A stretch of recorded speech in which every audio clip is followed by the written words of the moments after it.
नमस्कार, मी भारती. स्वागत आहे तुमचं निवडणूक विशेष आवाज जनतेचा या कार्यक्रमामध्ये.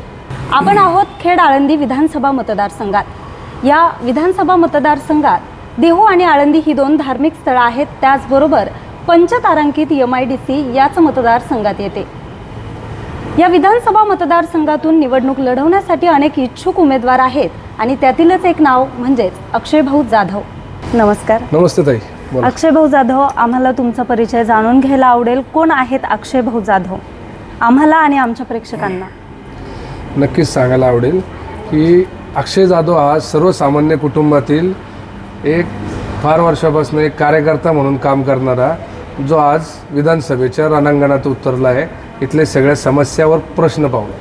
खेडच्या राजकारणात आणि समाजकारणात तुमच्या घरातील कोणाचा वारसा आहे का?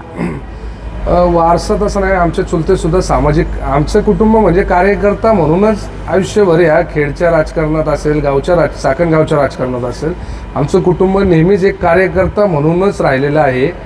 त्या कार्यकर्त्याला यंदा जर संधी भेटली तर तो कार्यकर्त्यांचे सुद्धा प्रश्न समजून घेईल व सर्वसामान्यांचे प्रश्नसुद्धा समजून घेईल.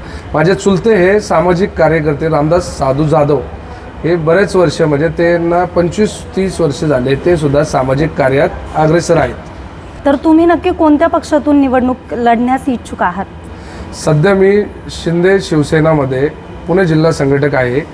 तर मी माझ्याच शिवसेना पक्षाकडनं लढण्यासाठी आग्रही आहे. जे आमचे लाडके मुख्यमंत्री आहे एकनाथ शिंदे साहेब, त्यांच्याकडं आमची मागणी देखील आहे की बाबा इथली जागा, इथं आपली ताकद जास्त आहे, इथं आपण काम केलेलं आहे, त्यामुळे ही जागा नक्कीच आपल्याला भेटली पाहिजे आणि शिवसेनेतूनच लढण्यासाठी मी आग्रही आहे. निवडणूक लढवताना तुम्ही संपूर्ण तालुका पिंजून काढलाय, तर यामध्ये लोकभावना काय आहेत? काय जाणवली तुम्हाला लोकांची मतं? प्रत्येक ज्यावेळेस मी तालुक्यात फिरत आहे त्यावेळेस प्रत्येक तरुणाला वाटते आपला भाऊ आलेला आहे. प्रत्येक आजी आजोबांना असं वाटतंय की आपला मुलगा आलेला आहे, आपला नातू आलेला आहे. अशा प्रकारची लोकभावना इथं आहे. त्यांना मी त्यांच्या कुटुंबातला माणूस वाटत आहे, त्याच्यामुळे त्यांचा एवढा कमी वेळात मला प्रतिसाद भेटलेला आहे. मतदारसंघात काम करत असताना तुमच्यासमोर अनेक प्रश्न निर्माण होत असतील, अनेक आव्हानं असतील, त्याला कसं सामोरं जाणार आहात? नाही, काय झालं, एक मिडल क्लास कुटुंबात जन्म घेतल्यामुळं लहानपणापासून आव्हानांचाच सामना करावा लागलेला आहे. त्याच्यामुळं राजकीय जीवनात, सामाजिक जीवनात, प्रशासकीय अडचणी जरी आल्या तरी त्याच्यावर मात करणारा हा कार्यकर्ता आहे. आजपर्यंत भरपूर लोकांची कामं केली आहे आणि इथून पुढेही करायची आहे. विद्यमान आमदार जवळपास 30 ते 35 वर्ष या तालुक्याचं नेतृत्व करतायत आणि आता तुम्ही थेट त्यांच्या विरुद्ध लढतायत. हे पाहत आहे काय, कोणी आईच्या पोटातनं शिकून येत नाही. प्रत्येकाने कुठेतरी कार्यकर्ता म्हणूनच सुरुवात केलेली असती. आज मी पण कार्यकर्ता म्हणून सुरुवात केलेली आहे आणि 100% मला माझ्या काबिलियतवरती, माझ्या कष्टावरती मला विश्वास आहे आणि माझ्या तालुक्यातल्या सर्व लोकांवरती, जनतेवरती माझा 100% विश्वास आहे. कुणी इथं तांबडंपत्र घेऊन आलेलं नाही आहे की कंटिन्यू कुणी इथं राजकारणात राहील किंवा काय. प्रत्येकाचा काळ येत असतो, प्रत्येकाचा काळ जात असतो. कदाचित येणारा काळ हा अक्षय ज्ञानेश्वर जाधवचा असेल. त्याच्यामुळं परमेश्वरांनी मला ह्या मोहिमेवरती धाडला आहे. कदाचित त्याचा कौल आहे की खेड आळंदीत रखडलेली कामं बाबा त्याचा भक्त अक्षय ज्ञानेश्वर जाधव हाच पूर्ण करणार आहे. त्याच्यामुळं निश्चित स्वरूपात परमेश्वराचा कौल मानतो.